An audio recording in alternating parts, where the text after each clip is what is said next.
Alors que c'est la Fashion Week à Paris, c'est dans les sites d'actu, rubrique internationale, qu'on trouve la vraie tendance de ce début d'année 2025, les armes. Oh, mais tout le monde cause que de ça. Il faut des armes. Parce qu'il n'y a plus les USA avec l'Europe, donc la menace ce printemps, c'est plus les Polonais, c'est Poutine, c'est Trump, c'est Poutine et Trump, donc il faut des armes et vite. Mardi, la Commission européenne a dévoilé un plan pour renforcer la défense de l'Union européenne. Le plan s'appelle « Réarmer l'Europe ». Yes, quoi, ils sont pas foulés pour trouver un nom. Hein. C'est comme si, au hasard, on renommait Couleur 3 en RTS Couleur 3. Personne ferait ça, c'est complètement con. Puis les Européens, ils sont pas foulés non plus pour trouver le fric qui va payer les armes. On a l'impression qu'ils sont juste en train de chier du pognon. Le plan européen, il va coûter 800 milliards d'euros. Le savoir, c'est une arme, mais on sait pas comment ils vont payer tout ça. Hein. Et de son côté, Macron a annoncé que la France allait doubler son budget de défense d'ici à 2030 sans augmenter les impôts. Mais ils ont inventé le fusil à billets. Ouais, oubliez pas de commander quelques calculettes avec les missiles quand même. Non, parce que la dernière fois que j'ai regardé, les finances publiques françaises, elles avaient l'air en plus mauvaise santé que le pape. Hein. Mais qu'est-ce que c'est ? L'état de la dette française ? Non, ça c'est les radios du thorax du pape François. Heureusement, ils ont une solution en France. Ils vont proposer aux citoyens d'investir de manière volontaire dans l'armement français. Et là, faut le dire, quand on arrive à demander de l'argent à des Français, c'est que l'heure est grave quand même. Mais d'après le ministre français des armées, ça va marcher. C'est un investissement patriote. Ah, c'est marrant comme on demande aux citoyens d'être patriotes et pas tellement aux fabricants d'armes. Hein. Surtout la semaine où on apprend que les Kalachnikov de l'armée russe sont fabriqués avec des machines suisses. Ah, il a bon dos le patriotisme. Et si les fabricants d'armes, ils aiment tant la guerre que ça, ils peuvent la payer eux-mêmes, non ? Je rappelle, le plan européen, 800 milliards. Le budget annuel de l'État russe, c'est 400 milliards. Moi, je propose, on loue la Russie pendant 2 ans. Puis on arrête la guerre. Puis on va, tous, en Russie, pour les vacances. On va au Bolchoï.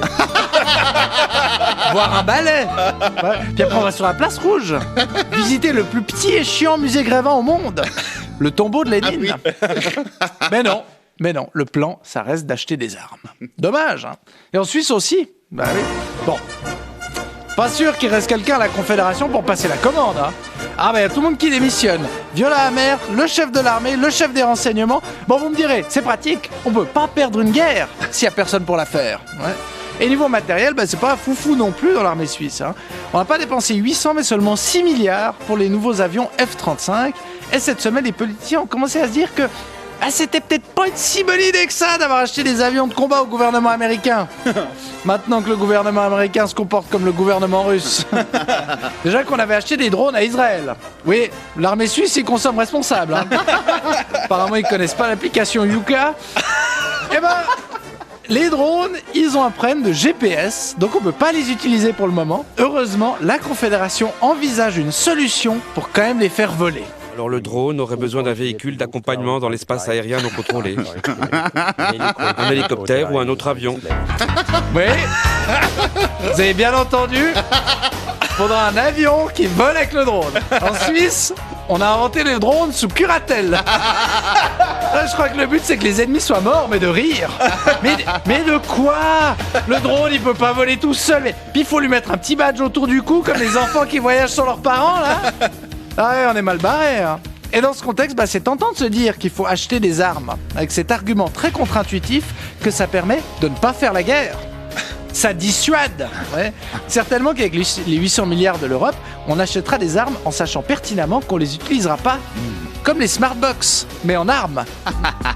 Ouais, c'est censé marcher aussi pour la bombe nucléaire, l'effet dissuasif. Genre, t'en as une, personne t'attaque. Mais l'effet dissuasif a visiblement pas très bien fonctionné, parce qu'au lieu d'en avoir une, la Russie et les États-Unis, ils en ont plus de 5000 chacun. Hein, et là, ça a presque l'effet inverse. Parce que là où les stratèges voient un pays surpuissant avec 5000 bombes nucléaires, moi je vois surtout un pays qui sait pas viser. Ah, quand même bizarre les humains. Hein. On a imaginé et construit plein de choses pour s'éloigner des animaux, mais en cas de conflit, celui qui gagne, c'est pas celui qui construit, c'est celui qui détruit. L'arme, dès le moment où ça n'a plus été un outil détourné, c'est devenu un concept très limité quand même. Parce que on pourra augmenter sa puissance ou sa portée, mais on ne pourra jamais changer la nature de l'arme. Elle fait rien de plus que du mal. C'est une des seules inventions qui, intrinsèquement, ne permet pas d'inventer d'autres choses. Alors que c'est justement quand elles sont convoitées, surpayées ou brandies qu'on aurait vraiment besoin de trouver un autre truc que les armes. Quelle indignité. Je suis pas venue ici pour souffrir, ok? Nous sommes sur le service public. Foutu pour foutu. Ce n'est pas l'idée, voyez-vous, que je me fais du service public. C'est une honte. Benjamin Descoster.